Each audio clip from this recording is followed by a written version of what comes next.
ఎలా భోజనము చెయ్యాలి? రోజుకు 2 సార్లు భోజనము చేయాలని తైత్తిరీయ బ్రాహ్మణం సెలవిస్తోంది. 2 సార్ల మధ్యలో ఏ ఆహారము తీసుకోకపోతే ఉపవాస ఫలం కూడా వస్తుంది. భోజనము చేసేటప్పుడు తూర్పు వైపుకు తిరిగి భోజనం చేయాలి. తూర్పు వైపుకి తిరిగి చేయటం వల్ల ఆయుర్దాయము, అలాగే దక్షిణానికి తిరిగి భోజనం చేస్తే కీర్తి, ఉత్తరం వైపు తిరిగి భోజనం చేస్తే కోరికలు ఫలిస్తాయి. పడమర, దక్షిణం వైపు భోజనం చేయకూడదని వామన పురాణంలోనూ విష్ణు పురాణంలోనూ ఉంది.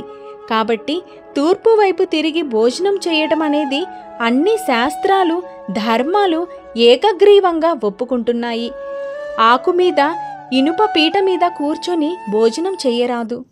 ధనాన్ని కోరుకునేవారు మర్రి, జిల్లేడు, రావి, తుమ్మి, గానుగ ఆకుల్లో భోజనం చేయాలి.